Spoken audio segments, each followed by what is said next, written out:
شاہ نواز بھٹو کے مطابق ان کے والد ذوالفقار علی بھٹو نے جب اقتدار سنبھالا تو وہ حکومتی کاموں کی وجہ سے بہت مصروف رہتے، اور اسی لیے جب ضیاء الحق کو فوج کا سربراہ بنایا جا رہا تھا تو ایک بہت اہم نکتہ ان کے ذہن سے نکل گیا تھا کہ ضیاء نے 1970 میں فلسطینی فدائین کے خلاف ایک بہت ظالمانہ آپریشن کیا ہوا ہے۔ شاہ نواز کا کہنا تھا کہ اگر ٹکا خان اور نصیر اللہ بابر بھٹو صاحب کی توجہ اس پوائنٹ کی طرف کرواتے یا ضیاء کی فائل میں اس آپریشن کی تفصیلات درج ہوتی تو عین ممکن ہے کہ بھٹو، جو کہ فلسطین کی آزادی کی تحریک کا بہت سرگرم اور فلسطینیوں سے بے حد پیار کرنے والا شخص تھا، ہرگز ضیاء کو فوج کا سربراہ نہ بناتا۔ دسمبر 1976 میں اسلام آباد میں ایک پارٹی کے دوران بھٹو صاحب سے ان کے ایک دیرینہ دوست جناب فیض احمد فیض نے سوال کیا کہ آپ نے جس ضیاء کو فوج کا سربراہ مقرر کیا ہے وہ 3 سال تک اردن میں رہا تھا۔ کے جی بی اور پی ایل او کے ذرائع کے مطابق ضیاء کے اردن میں امریکی سفارت خانے سے خفیہ رابط تھے، اور امریکی سفیر نے شاہ حسین کو عمان میں موجود فلسطینی فدائین کے خلاف آپریشن کے لیے ضیاء کا نام تجویز کیا تھا، اور اس آپریشن میں ضیاء کو اسرائیل کی فضائیہ کی مدد بھی حاصل تھی۔ ضیاء نے اس آپریشن میں ہزاروں فلسطینی پناہ گزینوں کا قتل عام کیا، اور جو فدائین اس آپریشن میں قیدی بنائے گئے تھے ضیاء نے ان کو بھی ہلاک کروا دیا تھا۔ بلیک ستمبر کے خلاف اس کامیاب آپریشن پر ضیاء کو امریکہ کی سفارش پہ اردن کا سب سے بڑا قومی اعزاز بھی دیا گیا۔ بھٹو صاحب نے فیض احمد فیض کو بتایا کہ ضیاء کی فائل میں تو اس سارے واقعے کی کوئی تفصیل نہیں ہے، لیکن میں اس بابت جلد تمام تفصیلات حاصل کروں گا۔ شاہ نواز کے مطابق بھٹو صاحب نے فیض احمد فیض کی معلومات بیگم صاحبہ سے شیئر کی تھیں، اور ان کا مشورہ بھی یہی تھا کہ انتخابات کے فوری بعد ضیاء کو فارغ کرنا ہی بہتر ہوگا، لیکن آنے والے واقعات نے حالات کا رخ یکسر تبدیل کر دیا۔ تیزی سے بدلتے حالات نے بھٹو صاحب کو مہلت ہی نہ دی کہ وہ ضیاء کو ریموو کر پائیں۔ شاہ نواز اس خیال کو سختی سے رد کرتا تھا کہ بھٹو صاحب نے اردن کے بادشاہ کی سفارش پر ضیاء کو ترقی دی تھی، کیونکہ بھٹو حافظ الاسد اور یاسر عرفات کے قریبی بھی تھے اور دوست بھی، اور ان دونوں کی اردن کے شاہ سے نہیں بنتی تھی، اور بھٹو صاحب شاہ حسین کو امریکی ایجنٹ ہی سمجھتے تھے، اور نہ ہی ایسا ممکن تھا کہ اس کی سفارش پر ضیاء کو سربراہ بناتے۔ بھٹو برادران اور فلسطین کی آزادی کی تحریکوں سے نزدیکی کی 2 بنیادی وجوہات یہ تھیں کہ فلسطینی عوام ذوالفقار علی بھٹو کو ہیرو کے طور پر جانتے تھے، اور دوسری اہم وجہ یہ تھی کہ فلسطینی ضیاء الحق کو اسرائیلی ایجنٹ کے طور پر دیکھتے تھے۔ 1970 میں فدائین کے خلاف عمان میں آپریشن کو انجام دینے والے ضیاء کو ہلاک کر کے 17,000 فلسطینیوں کے خون کا بدلہ بھی لینا چاہتے تھے کہ ضیاء بھٹو برادران اور فلسطینیوں کا مشترکہ دشمن تھا۔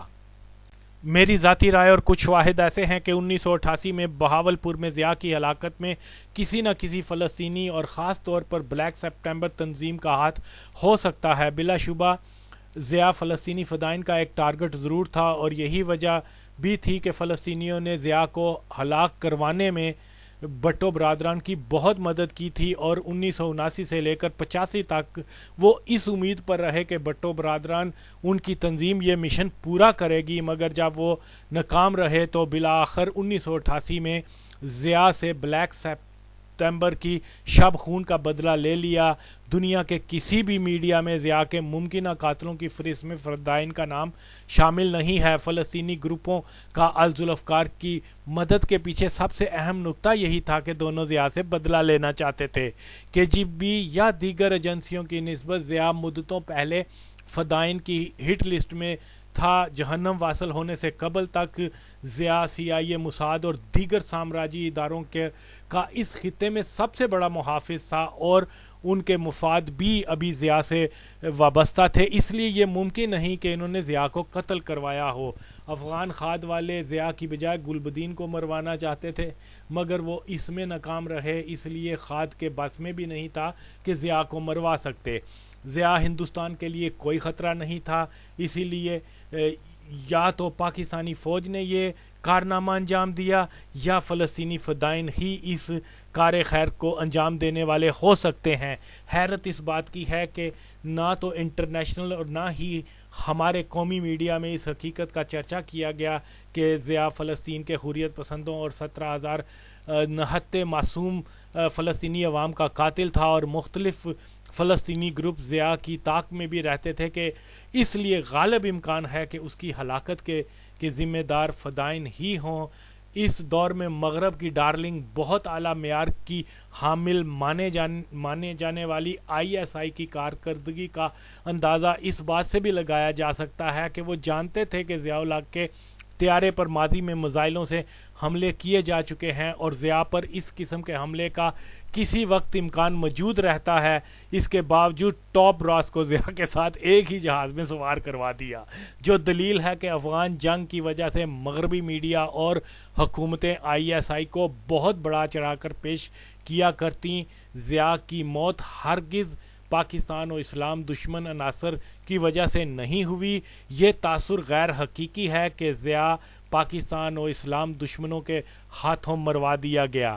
اور اس مغربی میڈیا کا بھی جواب نہیں کہ اپنے جس ایجنٹ کو پاکستانی عوام کی نظر میں ہیرو بنانا ہو وہ اس کو زبردستی سامراجی صہیونی دشمن ثابت کرنے کی کوشش کرتے رہتے ہیں۔ القاعدہ، طالبان، جماعت اسلامی، ڈاکٹر عافیہ کی مثالیں سب کے سامنے ہیں۔ یہ سب دکھاوا ہے، حقیقت میں سب ایک ہی سکے کے دو رخ ہیں۔ بہرحال یہ درست ہے کہ بھٹو صاحب کی حکومت کے خاتمے کے ساتھ ہی لیبیا، PLO اور شام کی لیڈرشپ نے بھٹو بھائیوں کو ہر قسم کی مدد و تعاون کی پیشکش کی تھی۔ بھٹو صاحب کی پھانسی سے قبل ہی شاہ نواز کے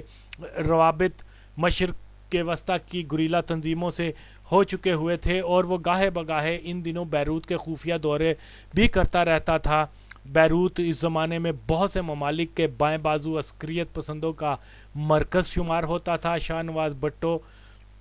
کی بیروت یاترا میں اس کی دوستی اٹلی کے ایک تنظیم ریڈ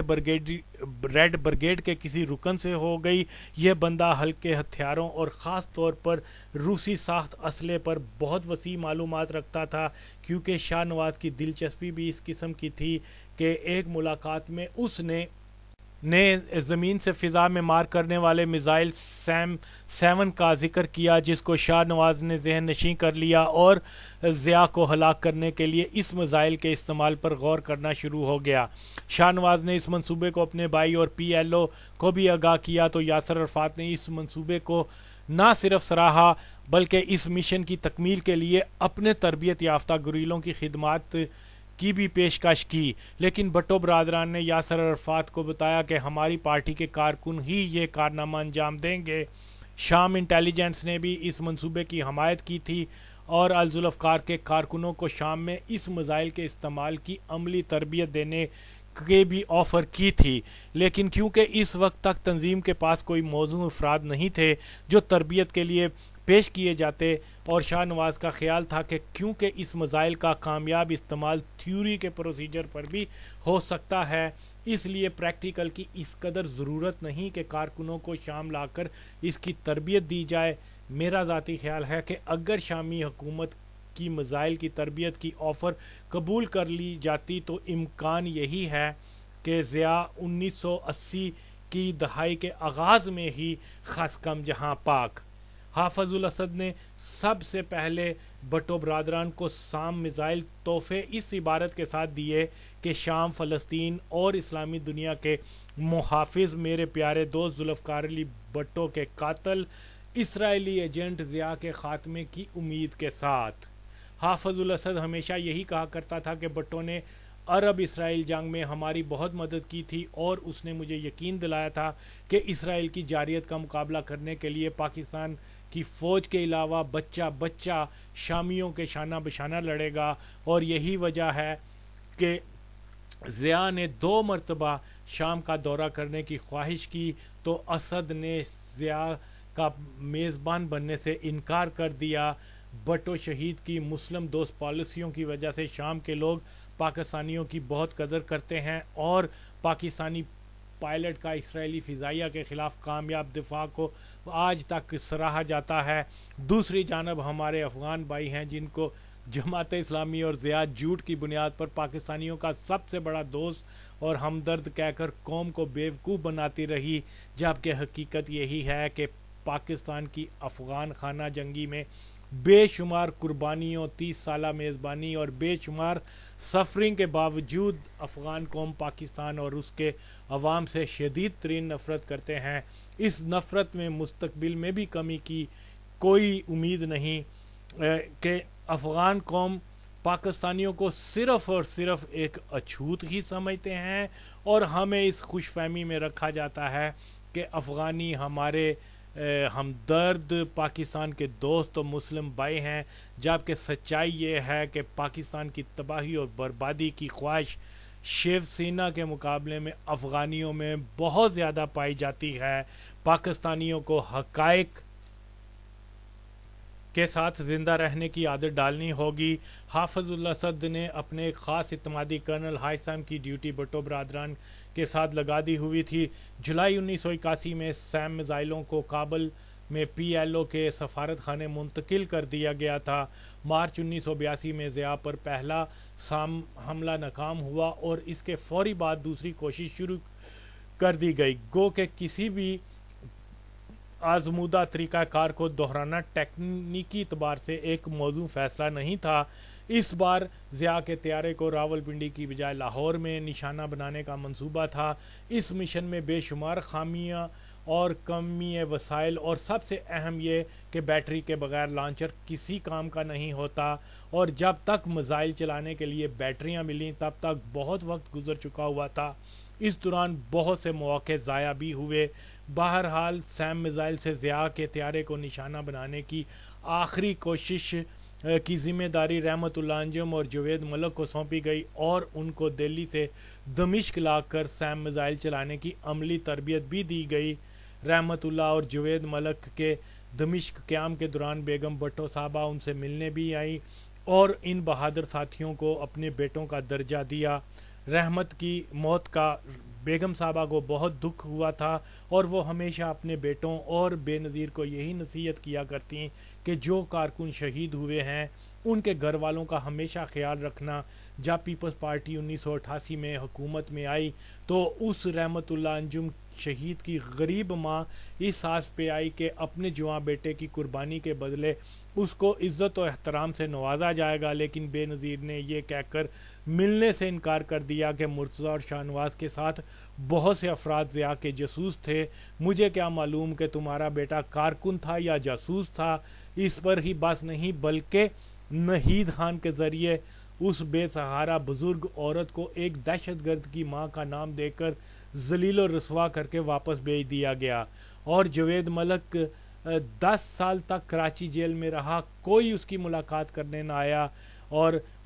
2008 میں پھانسی پا کر ایک لاوارث کے طور پر دفنایا گیا۔ وہ اختر بیگ جو بھٹو شہید سے وفا نبھانے کے لیے اپنے ننھے منھے بچوں کو چھوڑ کر اپنی جان کو ہتھیلی پہ رکھ کر پرخطر اور دشوار گزار راستوں پر کئی دن بھوکے پیاسے رہ کر دشوار ترین سفر کے بعد کابل پہنچا تاکہ قائد کے فرزندوں کے ساتھ مل کر ضیاء حکومت کا خاتمہ کیا جا سکے، اور جب آخرکار وہ جولائی 1984 میں آسٹریا میں اس خاطر گرفتار ہوا کہ پاکستان میں ضیاء کی قید سے اپنے ساتھیوں کو رہا کروا سکے، اختر بیگ کی بوڑھی ماں جس کو ہمیشہ اس بات کا مان رہا کرتا تھا کہ اس کا بیٹا ایک نظریے کی تکمیل اور بھٹو شہید کے بتائے راستے پر چلتے ہوئے اسیر بنا ہے، اور وہ اپنے محلے کی دیگر عورتوں کو بڑے فخریہ انداز میں کہا کرتی تھی کہ میرا بیٹا کوئی چوری یا فریب کاری کی وجہ سے گرفتار نہیں ہوا، بلکہ وہ پاکستان میں ایک نظام کی تبدیلی کی خاطر جیل میں ہے۔ اور جب بے نظیر وزیر اعظم بنی تو اختر کی ماں اس امید سے بے نظیر سے ملنے کہ وہ اس کے بیٹے کی جلد رہائی کے لیے کوئی قدم اٹھائے گی، لیکن افسوس کہ اختر کی ماں کا سارا مان اس وقت برے طریقے سے یوں چکنا چور ہو گیا کہ جب بے نظیر نے سارے پنڈی کے پارٹی لیڈروں اور کارکنوں کے روبرو دروغ گوئی اور طوطا چشمی سے کام لیتے ہوئے کہا کہ اماں تم جس اختر بیگ کی رہائی کی سفارش لے کر آئی ہو وہ تو آسٹریا میں ہیروئن فروخت کرنے کے جرم میں قید کاٹ رہا ہے، اس کا پیپلز پارٹی سے کوئی تعلق نہیں، تصور کریں جو بوڑھی ماں اپنے بیٹے کو ایک انقلابی سمجھ کر فخر کرتی ہو، جب اس کی لیڈر ہی برے ہجوم میں یہ جانتے ہوئے بھی کہ اختر بیگ پارٹی کا ایک کارکن ہے اور اس کے بھائیوں کے ساتھ مل کر ضیاء حکومت کے خلاف جدوجہد کرتے ہوئے گرفتار ہوا ہے، پھر بھی اس کو ایک اخلاقی مجرم کہے، تو لوگ خود فیصلہ کریں کہ بے نظیر کا اپنا اخلاق و کردار کس قدر گھٹیا ہوگا۔ میری اپنی والدہ بے نظیر سے اپنے جلا وطن اور قید میں پڑے بیٹوں کے حوالے سے ملنے گئی تو اس نے صاف جھوٹ بول دیا کہ میں تمہارے بیٹوں کو نہیں جانتی، ہو سکتا ہے کہ وہ مرتضیٰ کے دوست ہوں، مگر میرا نہ تو تمہارے بیٹوں سے اور نہ ہی مرتضیٰ سے تعلق ہے۔ میری والدہ نے اس پر کہا کہ اگر تم ہم لوگوں کو نہیں جانتی تو پھر تم نے لندن سے 250 روپے ہمیں کس تعلق سے بھیجے تھے؟ ظاہر ہے کہ جھوٹ کے پاؤں نہیں ہوتے۔ یہ سنتے ہی جہانگیر بدر کے بے نظیر کے گرد جمع شدہ چمچے نام نہاد پارٹی کارکنوں نے ہماری والدہ کو کھینچ کر باہر کیا۔ بے نظیر کے پیپلز پارٹی کے حقیقی ہمدردوں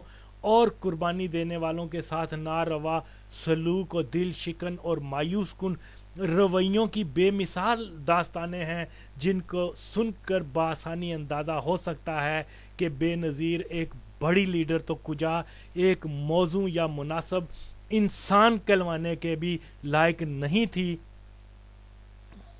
انگریزی کی ایک کہاوت ہے کہ انسان کی پہچان اس کے حلقہ احباب سے ہوتی ہے، اس لیے آئیں ذرا بے نظیر کے چند ایک منظور نظر قریبی اور اس کے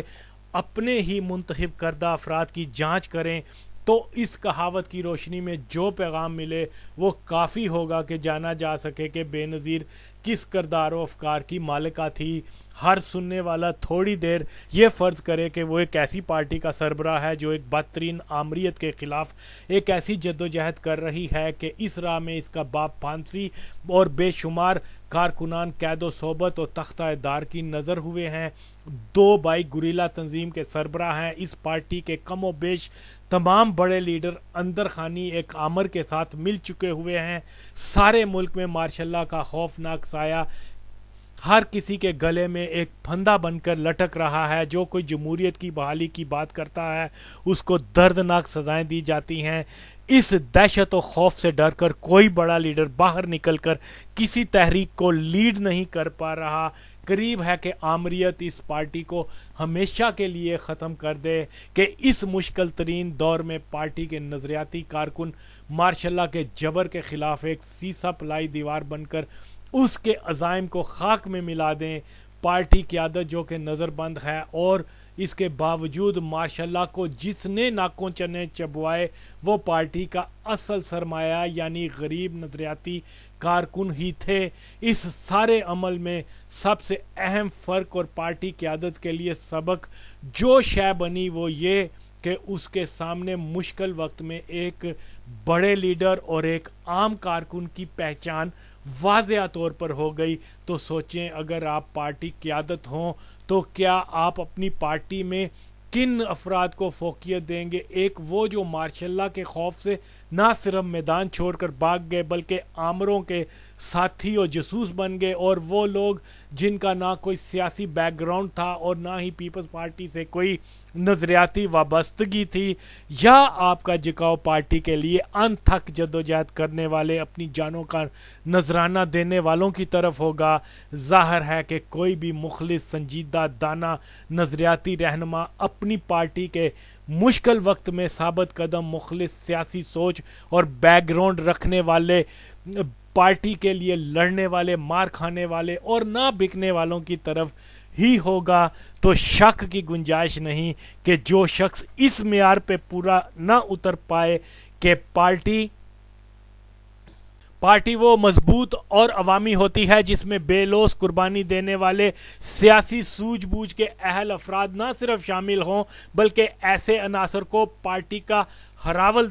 دستہ بنایا جاتا ہے۔ بے نظیر نے جان بوجھ کر اپنے شہید والد کی پارٹی کی بنیاد کو ہلا کر رکھ دیا۔ جس پارٹی کو ضیاء اپنے تمام ہتھ کنڈوں کے آزمانے کے باوجود ختم نہ کر سکا، وہی کام بے نظیر نے بڑی خوش اسلوبی سے انجام دے دیا۔ علاوہ ازیں بے نظیر کو معلوم تھا جہانگیر بدر، مانی پہلوان، راشد،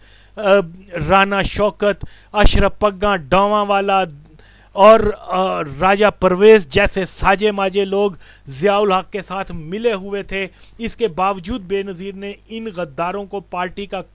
کرتا درتا بنایا۔ جہانگیر بدر کے ماشاء اللہ کام سے روابط کے ثبوت کسی پارٹی کے ہمدرد پاکستانی انٹیلیجنس افسر نے خود بھٹو برادران کو تصاویر کی شکل میں مہیا کیے۔ اس پر بس نہیں، بلکہ ایک دستاویز میں یہ بھی تھا کہ جس کے مطابق جہانگیر بدر کو جیل میں جو کوڑے مارے گئے تھے وہ بھی اصل نہیں تھے، اور یہ کہ بدر ماشاء اللہ اتھارٹیز اور شریف فیملی سے ماہانہ بھی وصول پایا کرتا۔ یہ تمام ثبوت میر صاحب نے بے نظیر کو بھی مہیا کیے، اور وہ بھی اقرار کرتی تھی کہ بدر ایجنسیوں اور ضیاء کا ہی ایک ایجنٹ ہے۔ اس کے باوجود ان افراد کو پارٹی میں اعلیٰ عہدے دیے، جس کی وجہ صرف یہی تھی کہ بے نظیر سیاست میں کوئی مثبت کردار ادا کرنے میں ہرگز سنجیدہ نہیں تھی۔ وہ سیاست کو ایک ذریعہ معاش جانتی تھی کہ اقتدار میں آ کر زیادہ سے زیادہ مالی مفاد حاصل کیے جا سکیں، چاہے اس کے لیے ہر قسم کی کرپشن ہی کیوں نہ کرنی پڑے۔ اور یہی وجہ تھی کہ اس نے پارٹی میں کسی بھی نظریاتی سنجیدہ سیاسی افراد کے لیے کوئی جگہ نہ چھوڑی۔